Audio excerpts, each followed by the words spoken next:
Good morning, everybody. Today is 2/2/2022, and I know this has a significant day in history that I'm going to research a little bit more carefully later. But today is the second day of Black History Month. Yesterday was Chinese New Year, and I want to wish anyone who celebrated Chinese New Year, that I wish you a happy new lunar year, New Year, the year of the tiger, and that you had a wonderful celebration with your friends and family.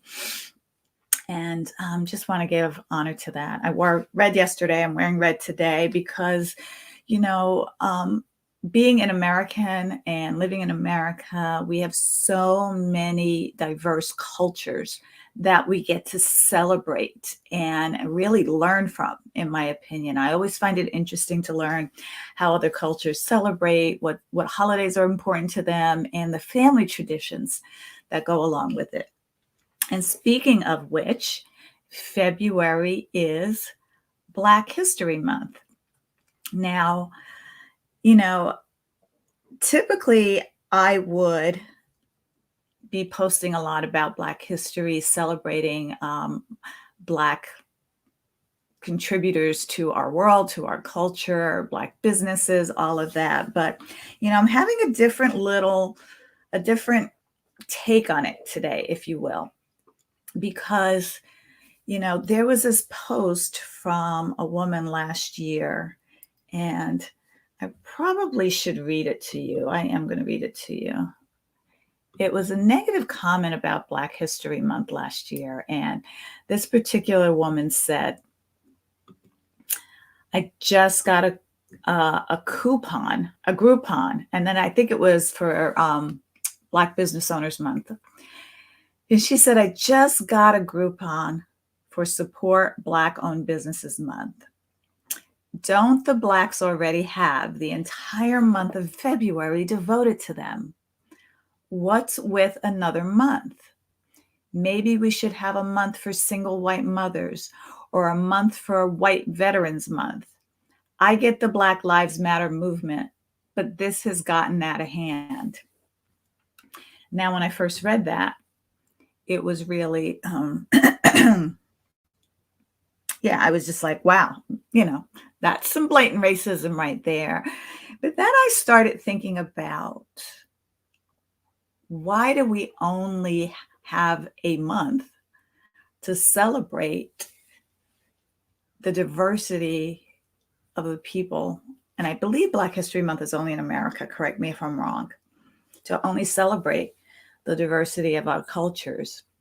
I have a Facebook group called The Intimacy of Race, and it's my intention in that group to post history in that group. I post something every day. I get these emails from the Equal Justice Initiative about this date on this day in racial injustice history, and it reminds us of how this country has treated their Black citizens for centuries.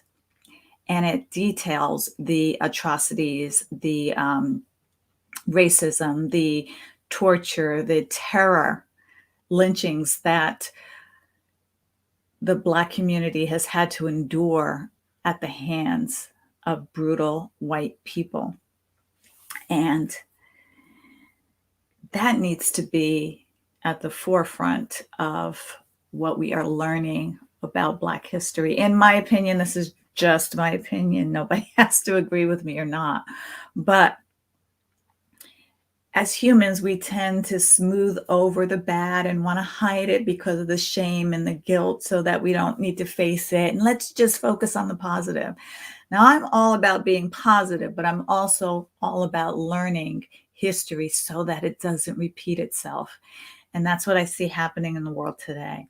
History is starting to repeat itself when we talk about some of the laws in this country, some of the suppression that is still being voted upon by the patriarchal society to silence diverse voices. So many ways to silence diverse voices. So we need to know the ugly part of the history, as well as celebrate the beautiful parts of our history. It's a both and. It's not an either or. So I just wanted to come on at the beginning of Black History Month and share my feelings about it. And I'm curious to hear what you all think about it too. So when you watch us on the replay, please share your thoughts because, I really struggled with this. My team was all set to post a lot of, celebratory posts about Black History Month. And I was just like, I would rather post the non-celebratory parts of Black history so that people know. People don't know, fully understand the history and terror and trauma that lives still in a lot of Black bodies, which causes us to really need to make these changes to the way our government and our systems are run because of how they were built. And they were built dehumanizing Black and brown bodies. So that's just the point I wanted to make today. No real coaching around that. But I do want to offer anyone who, let me just back up a bit. I wrote a book last year called The Intimacy of Race. And I also have a Facebook group called The Intimacy of Race, which I invite you to join on Facebook. And it's just there, The Intimacy of Race. And the reason why I started it is because I wanted to really help people have resources to learn about the history, but also resources to learn how we can all be better and do better so that we all can have and live in a better world that is fair, just, and equal and treats humans as humans, regardless of race, religion, gender identity, sexual orientation, all of the things. We are humans first. We all are humans and we all have feelings and we all are in sort of whatever recovery period we are in trauma. But if you really want to be an ally, it's kind of not what you think. It's not just giving us a month and saying, that's it, you should be happy. It's not just, well, y'all had a Black president and nothing changed.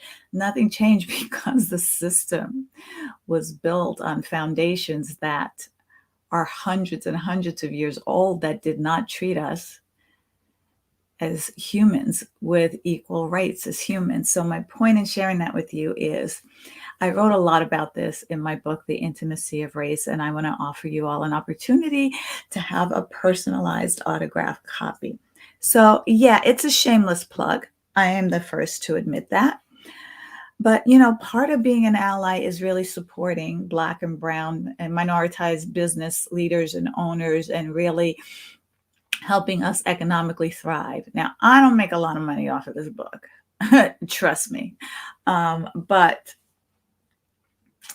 it is a digestible, actionable, easy read so that if you're really serious about wanting to create some kind of sustainable action in your allyship, in your support of Black and brown businesses, you get to, this book was written so that it made it easy to start. Easy to start. You don't need to take off like a rocket and have to sustain that. That's hard to sustain. It's like, how do you eat an elephant? One bite at a time. Well, this is your one bite. So I would encourage you all, if you haven't gotten the book yet, to take a look. And I've got a box right here. I will autograph it to you. I will personally mail it to you with a lot of love and a lot of good thoughts, because I know we all want to be better and do better. And it's exhausting. It's exhausting trying to do the right thing. And it's exhausting trying to help people to do the right thing. It's exhausting to relive the traumas, but it's also so important in order to have empathy, if that's what you're seeking. I don't believe you can actually have empathy for the Black experience, because that would mean that you know what it's like to be in their shoes. But you can certainly have a deeper understanding and seek a deeper connection around some of the atrocities that our history will show us if we're just willing to look. so that we can know better the experience, the feelings of what it's like to be Black and brown in a white world. It's just it's different from what you're used to. It's not different for us. It's the normal for us. So if you want the book, I put the link in the chats. It's also in the description. And I really look forward to supporting you, um, and really helping the world be a better place, period. And if you haven't joined the Facebook group, please go to the Intimacy of Race Facebook group and join. There's so many resources there for you to really just to learn more about the experience, but also to learn ways that you can make a difference. We're all in this together. It takes a village. So thank you for listening. I appreciate you all so much. And please share this out if you feel this is important and you really want to, help more of the world learn how to be better allies for Black and brown people in this world. We all share this world together.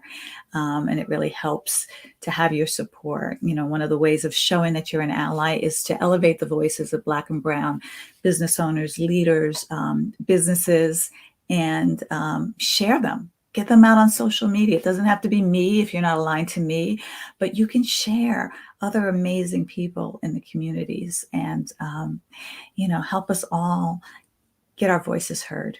So thank you for listening, and I wish you an amazing rest of your week. Bye.